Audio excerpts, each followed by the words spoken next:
Hi, this is Rob Bowron with Sharp College Football, and today we're going to talk some Aggies, a team that we project really high, despite the fact that, as you kind of saw in the intro coming into this, they were good-ish last season, not great. We're really projecting them to take quite a big jump coming into this season. There's a couple reasons for that, and we'll get into them, but yeah, I mean, compared to last year, we're really expecting them to, in some ways, be a lot more, where they were in Jimbo's first year in 2018. So they come in projected at number 7.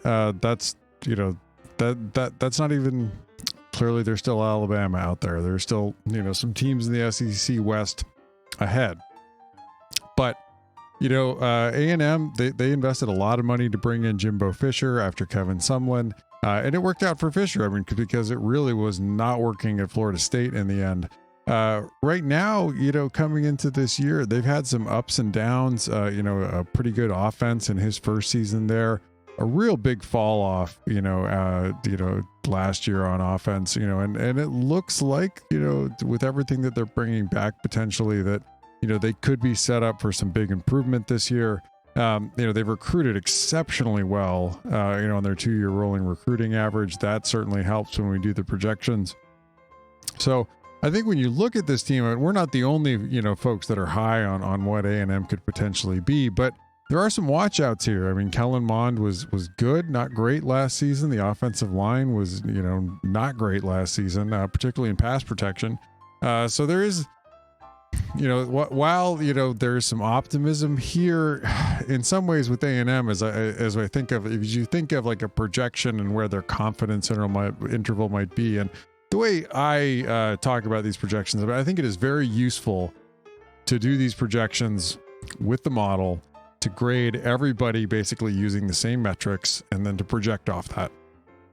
Then after that, you have to take into account things the model does not see, right? I mean, the model doesn't necessarily see any coaching changes that happen. It doesn't see any injuries. But also, I mean, wait a little bit and sort of also think of like, where's really the ceiling, the high end of this confidence interval, where would you put that around A&M? And where's the low end, right? I mean, I think A&M versus with this number 7 projection, there might be a little more downside than there is upside. It's definitely not a symmetrical, confidence interval that we have around them. So I would, I don't, they could be as good as getting up to like the top 5. I don't think that they're, this is the year that they catch Alabama, but they've certainly recruited well enough to put themselves into a position where, I mean, Fisher is still a terrific play caller. To put themselves in a position where they really could have the type of LSU breakout year, down the road, because they're going to be sitting on so many good players, that with the right coaching that they could certainly, bust out. So we are, you could argue, projecting them to bust out this year, that, Texas A&M needs to start to see some return on their investment from buying out Kevin Sumlin and investing all of this money to bring in Jimbo Fisher, that some of that money, starts to pay off. This season. So we'll see. They were at 24, as you saw last season in beta rank. I forgot to check the audio, so let me do that real quick. We're good. 24 last season in beta rank. That's shading towards a pretty middling Power 5 team. They were at number 5 in 18. 18 was a year that the SEC really graded out well in advanced stats. The SEC just absolutely crushed their non-conference. It's worth arguing, and I have definitely thought about whether the model overweight. It's not usual for a conference just to have the kind of non-conference performance that the SEC had that year, and because of the way college football data is structured, it can definitely throw off your projections a little bit. But I mean, it's worth asking if they really were the number 5 team in 18, but they performed really well, and they certainly were better than they were last season. They were number 33 in special teams last year. There's absolutely room for improvement there. They're going to have to be better on special teams, because to really stay in the top 10, you can't be leaving money on the table. You have to put your offense and defense in the best position possible. You have to be converting on your place kicking. Like this team has to improve overall on their special teams, coverages, returns, all of it. They're at number 16 in returning production. This is where a lot of the optimism really starts to come in. I mean, they just bring so much back off of last year's squad. It's a little weighted more towards the offense, but the defense certainly brings back a lot too. And they're number 4 in the rolling 2-year recruiting average. That's terrific. I mean, they really have recruited really well. Now that hasn't always paid off in the past, really, and you could argue that Kevin Sumlin really put together some very good recruiting classes and then wasn't able to convert on them. But I do think that Jimbo Fisher is certainly a different coach than Kevin Sumlin, and has them poised, I think, to really potentially break out. And if not, I mean, if you're gonna like this, also I would say A&M being able to recruit at this level, does speak well, I think, to the move that they, some payoff of their move that they had, that they executed in going into the SEC. It's not that A&M ever recruited really poorly, but being able to get to this level where they're, really recruiting like a major national power, I think speaks well, and they've also made some savvy hire. I mean, Jimbo Fisher was a savvy hire. Jimbo Fisher is still a pretty good football coach. So of all the teams that we really have left to cover, this is the team that is versus where they were last season, making the biggest jump, right? So, this one will be a little interesting as we go through the numbers and take a look at them. So, I forgot to set that up. So Jimbo, there's Jimbo Fisher. He's going into his 3rd year. I think if you are A&M, I mean, he's probably going to have, you spent enough money, even by A&M standards, to, really, they might be more patient with him, but he does need to start to show some payoff, and likely this season needs to start to show some payoff. So as we get into the offensive and defensive numbers, all right, here we go. So the offense, they really fell back down to earth last season. Number 29 overall in beta rank. That is a middle of the road Power 5 offense. And none of these numbers really stand out as all that great. Number 26 in drive efficiency. So, I mean, they were okay at putting together long drives, controlling for opponent and field position. Number 32 in explosive drives, just not a terribly explosive offense. Number 57 in play efficiency, just a real not great there either. Their yards per play when controlling for opponent and field position, not great. Negative drives, just too many 3 and outs. Turnovers, just not great execution. I mean, and if you look at it, I think in particular, the things that they absolutely have to improve on, to be able to make this projection for them at number 7 stick, they're going to have to get a lot more efficient and a lot more explosive. And that really is on drive efficiency, explosive drives, and negative drives. They need to come off, the bench with a better plan for the first 3 downs and not have so many 3 and outs like they had last season. And really too, they need to have better execution and play calling to be able to put together long drives. And some of this is on Fisher. Like, I still think Fisher, who is the play caller, is a very good offensive mind. But this was not a good offense last year, and he's really got to turn it around. He's way too well paid to be running out an offense that's bad. And really, I went back and looked to see if there was some like massive fall off in production from their offense in 18, because their offense in 18 graded out at number 6 overall in beta rank, and there just wasn't. I mean, they had 66% of their production coming back. That was about SEC average, last year. They really just should have been a lot better. So they didn't have a big run pass split. They're going to have to get better in both phases. 41 in effective rush, 37 in effective pass. Neither of those numbers are going to get it done. Like, Texas A&M really has to take a step forward. It's going to be a little tough. Kellen Mond graded out at 41 overall in Pro Football Focus's grades for QBs last season. They really liked, he had some really big throws. He didn't have a lot of turnovers, but like in between, his big throws that they really liked, they thought he really should have had more. And some of the rest of it just lacked execution on his part. Like, he's just got to be better coming into this year. And I know a lot of people are really high on Mond coming into this season. He's got more to show. And he really, but, and I should say this too, I mean, he was not helped by his offensive line last season. They were at 59 in Pro Football Focus's grades for offensive line. Almost all of the positive came from their run grade, which was at 34. They were down in almost the 90s in their pass blocking grade. Just terrible on that side. They're bringing most all of these guys back. They really, really have to take a step forward and give Mond some time, because Mond, I mean, lots of quarterbacks are better when they're, not being pressured.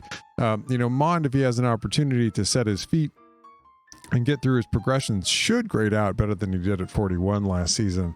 There's just a lot of headroom for improvement overall, on this offense. They're number 16 again on returning production on this side of the ball. I mean, that's a nice solid number. I mean, they're bringing back a lot of this offense from what they had last year. And that's part of what, really is driving some of this projection. I mean, I will grant, we don't use and before you put in the comments, just using raw, we don't use just raw returning production. All the factors that go into the projection model are used intelligently. And so we use an interaction variable that runs, returning production and actually how good that production was the prior year. So we don't just use it in isolation. But that returning production, we do expect them, returning this kind of amount of production, you do expect that production to improve. We're expecting them to take a pretty sizable jump here. And some of it too is that they have so many, good young players with their recruiting, waiting in the wings, right? That'll be pushing for spots. So it's not as if this A&M team has a lot coming back. The cupboard is certainly not bare. There's a big opportunity for, Jimbo, who is, as we said, also the offensive play caller. There's a big opportunity for him to sort of reassert himself too. I mean, he had a good offense in 18, but to really remind people of what a good offensive play caller and offensive mind he really is. So this is sort of a real bounce back year for Fisher and the A&M offense, and it's there. This is the part of the team, particularly based on the way Fisher himself has made his reputation, but how they were built to be successful in 18. That offense was the real engine of that team. This part of the team really needs to be the part that takes a big step forward. They need to be a top 10 offense again. And if they're not, there should be really, significant questions about, what didn't work. I mean, when we go back and reassess what didn't work for A&M at the end of this season, if it didn't work, there should be significant questions about how did we end up, with these holes in here, and we're not able to address them, because they certainly have all the tools available to be able to address the issues that they may have. So let's jump over and look at the defense.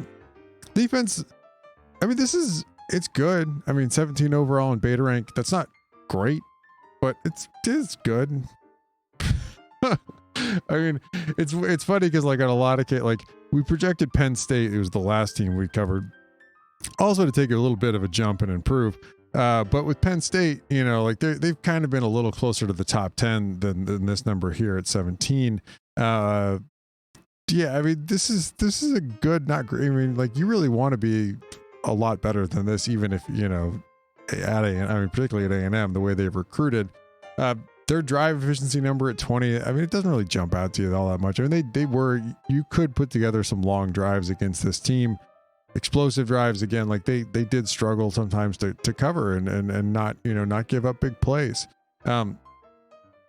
Number 8 in play efficiency. So they were solid here, controlling for opponent and field position, not giving up a lot of yards per play. Their negative drives number is it's okay. I mean, 30 in negative drives. They didn't really come off, off the bench with the first 3 downs, with a great plan all the time. Didn't force enough 3 and outs, not enough turnovers. They have some work to do there. They have a huge run pass split, just huge. So number 6 in effective pass, number 50 in effective rush. I mean, this really speaks to the front 7 not being able to stop the run. And when you end up in grades like this, it almost always starts on the defensive line, not being able to either get off blocks or eat up enough blocks to keep your linebackers clean. in that case, like it, with a grade like this, your defensive line is able to be blocked one-on-one, and that's freeing up other blockers to get out to the linebackers or the safeties to break out for runs. So there's a lot of work that they have to do there, but really the secondary, the coverage there is just terrific. Number 6 in effective pass. They can absolutely build on that coming into this year. So for this defense, it really just comes down to, can you stop the run? Because if you can stop the run, I mean, if you can get into the top, 20, in stopping the run, you don't have to even be a great run defense. If you can get in there and be a good run defense and still maintain, around where they were in defending the pass last season, you're in a really good spot to potentially be a top 10 defense at A&M. So their defensive coordinator is Mike Elko. And he's done a decent job. I mean, their improvement that they've had under him, they were at 21-18, 17, the next year, 17 last year. He's again, like for him, and the same thing really for Fisher, like Elko hasn't had a great year and he hasn't had a bad year. He's just kind of been hanging out around here. He's got to start to, it's time for him to also take a step forward. For where A&M's expectations really are, I think, for what they paid for. And I mean, really too, I mean, where you have to be to really compete in the SEC West, and you're watching, LSU go out and win a title last year, that LSU is a program that I think A&M views as, somewhat comparable to where they are right now. They definitely need to be taking a step forward on both sides of the ball if they want to keep up with where the Tigers, really, who are also recruiting incredibly well. They're likely to take a little bit of a step back this year, but maybe, the Tigers may be taking a lot of that experience that they're going to gain this year and building towards next year. A&M, you need to cash in this year and continue to build towards, trying to compete, trying to find that year that you can break through against Alabama. So they're at 37 overall in returning production on this side of the ball. That's still good for, more than 60% of the, production coming back. That puts them in a pretty good spot on this side of the ball too. I mean, so there's a lot of reason for optimism around this A&M defense as well. I mean, the main question that anyone's going to have about this A&M defense is really, can they stop the run at all? Let's jump over and look at the schedule. So this is the schedule that was. We always talk about the schedule that was as well, because I miss it, if you will. So A&M, we would project them at 9.53 wins overall when you add in the FCS game, and about over 5.5 wins in conference in the SEC. So I mean, there's not really any non-conference game on here that jumps out at you that you really wish you would have, been able to see. Getting to potentially wax Colorado isn't exactly must-see television. But there are some, and they're going to keep their SEC schedule. So the games here that when we pull up what their SEC schedule is likely going to, be that they're going to play against, when you go through here, the two teams they added, they did get a tough one. They got Florida. They get Florida at home, and then they get Tennessee on the road. It's not overwhelmingly hard. Getting that. I mean, at least you didn't get, Florida and Georgia. That would have been, a tough one. And they also missed Kentucky, a team that we think of as a little bit of a dark horse, in the SEC East this season. So Vanderbilt, clearly, like, they're going to be a big favorite against the Commodores. We've got that at 25 points, they're going to win that one. The early game, I mean, this one's tough. I mean, and this one really will be must-see television for where that Alabama offense might be without Tua, but really with, in all other cases, bringing back continuity at both coordinators and all across the coaching staff for the first time in a while. And a lot of play, they had a lot of struggles on the defensive side of the ball and some injuries, really expecting Golding to have that defense, good, very, very good again. This will be an excellent test for this A&M team. to see where they really are, and are they going to be anywhere near this projection? Because we project Alabama as the number one team in college football next year. Even with A&M projected this high, we project this at almost 16 points. Alabama is a favorite. If Alabama, is able to win by that much or more, and obviously, like, look at the box score, see how many turnovers are involved in the game. But if Alabama is able to, just house A&M, that's a really, I think that it will feel. I mean, even a 15-point win from Alabama would feel hard for A&M fans to take, I think. I think the expectation is that they will, among A&M fans, is that they will want to be a lot closer than that, within, one touchdown of Alabama. The next game, though, it might be the game that you would think of that really sort of measures out their season, at least early on. And that's against Florida at home. We've got them with the 61% win probability in that game, about a 3.5 point favorite. That feels about right. Florida also brings back, some talent. They also bring back a quarterback that, I think some people are high on, some people are less high on. We're a little less high on in Kyle Trask.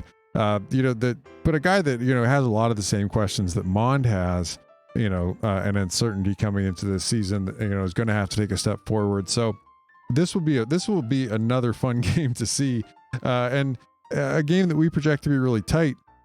But if A&M is going to have a breakout season, they really need to win. I mean, this is a game that, even if you come off losing to Alabama by 2 touchdowns, if you turn it around and then beat Florida the next week, I think few people actually are going to feel pretty good, and they'll forgive you for losing to Nick Saban.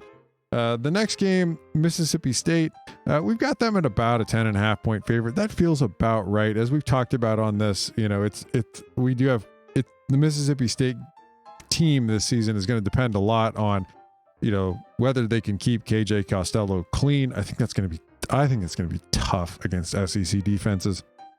But if they can, then Mississippi State could be actually more competitive than we think. If they can't, then having watched a lot of KJ Costello, if he has to move his launch point and move his feet, he can make some bad decisions. So, and it will also depend on where Zach Arnett has that Mississippi State defense as he implements that Rocky Long, 3-3-5 defense.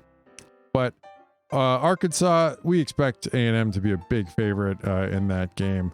Where do I have that one? Oh, yeah. So we've got them at a 20-point favorite in that game overall. Then we've got South Carolina. This game, like, we do expect South Carolina to struggle a little bit this season. A&M about a 15-point favorite there. Tennessee, this is one of the games that's been added to the schedule on the road. A&M, we've got them as an 83% win probability and 11-point favorite in this game. Frankly, that feels about right. I think people are higher on Tennessee clearly than we are. I'll grant you, like, the polls only have them at 25. We've got them at 33, I believe. I'd have to check that off the top of my head, but it's Tennessee. I think that there are, again, like, that's another team that I think has a lot of expectations on coming into this year. I feel like A&M is going to still be 2 steps ahead of where the Vols really are.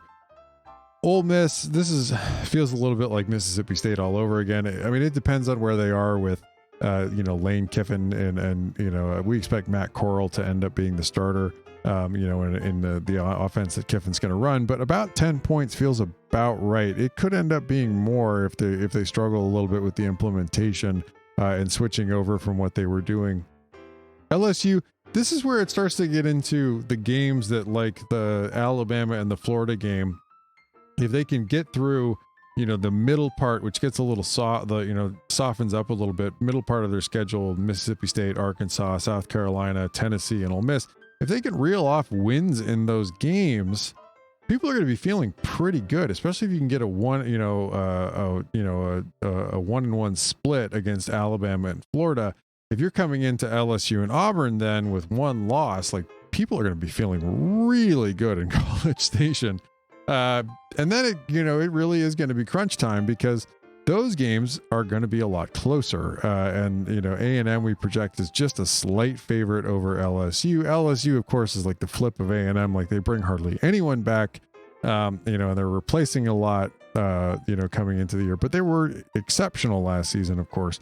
A&M was not very good last season and brings almost everyone back, but both teams have recruited really well. They're at 3. LSU is at number 3 in recruiting. A&M is at number 4. So this game, which will also, I mean, it was going to be late in the season in the regular schedule. It will be late in the season on this schedule. This game will feel like a real measuring stick. LSU by this point will have plenty of time to have broken in a lot of these players. It will be interesting to see where they are and what this looks like.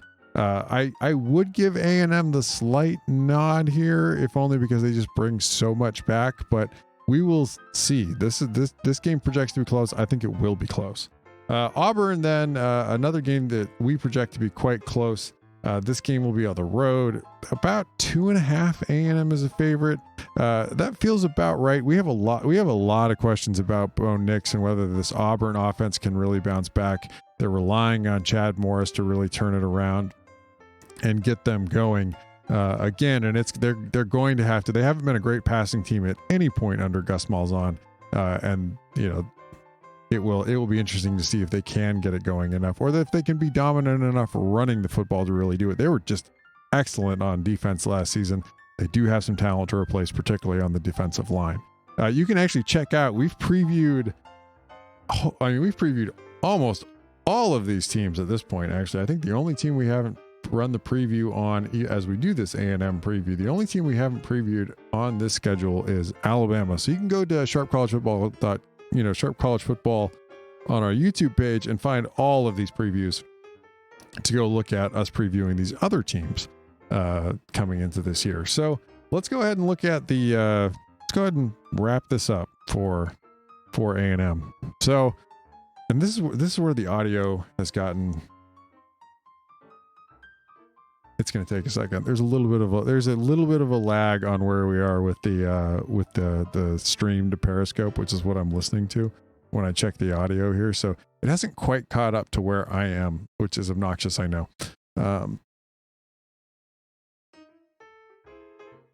Hey, we did it. I may have actually fixed this. I mean, I really cross my fingers, knock on wood, throw some salt over my shoulder. I'll have to go do that after this. I'm trying to think of other things to change your luck. My grandmother, everyone in my mom's family are incredible card players. My grandfather actually used to. He was a highway patrolman, and he was in the sheriff's department for a long time. But he was an excellent card player, and he used to play cards at the Knights of Columbus and with some of his fellow work friends. And he but gambled for relatively substantial amounts of money and won a car at one time. But my grandmother, if you're ever playing cards with her and she's tired of getting bad hands, she will get up and walk around her chair to change her luck. I mean, just like crazy superstitions. Anyway, back to Texas A&M. So I think, and we talk about this, when we get to this point with all the teams, we have a projection for this team. What should you be looking for early on to see if this projection is actually going to hold? And I think that for A&M, there's two things to watch.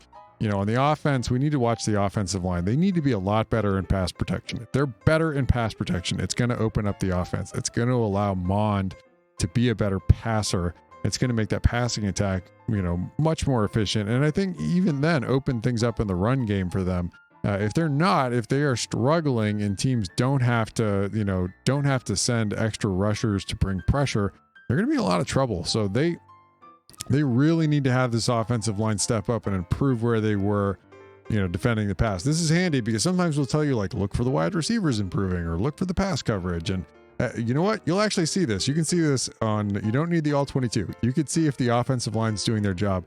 It'll also, if they really are doing a good job, it opens things up, and you don't have to leave extra, blockers in. You can send those guys out on routes.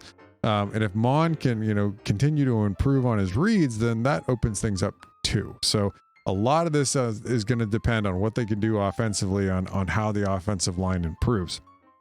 So the other part though is, man, they just got to stop the run, on defense, and you'll definitely be able to see this too. I mean, they struggled, a ton last season. They were a very bad Power 5 run defense at 50 overall.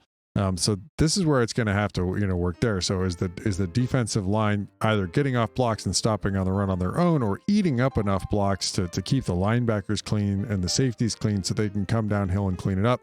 If they're not, it is going to be a long defensive season again in College Station. And they were decent last season, but when you have a pass defense that good, it's just a bummer to have, a run defense that bad matched up with it.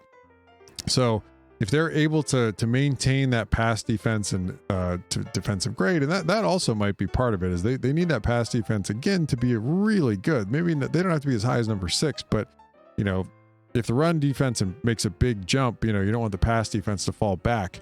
I think the main thing to watch out for there is again, like on the run defense, if they can take a step forward there. So that's Texas A&M. We are going to continue rolling through the previews. Let me see who we're doing. I have totally forgotten it. The world has gone mad. Hey, tomorrow we're doing Georgia. So number 6, Georgia. We only have a couple teams left. We have Georgia, Oklahoma, Wisconsin, Ohio State, Clemson, and Alabama. That's it. Out of 130, we didn't do 130 videos. We did all the Power 5 teams and some Group of 5 teams we think are really interesting that you should know. And you should check those out at Sharp College Football on our YouTube too, because you can see teams like Western Kentucky, that we think are interesting. Teams like Louisiana, and then the obvious ones like Memphis.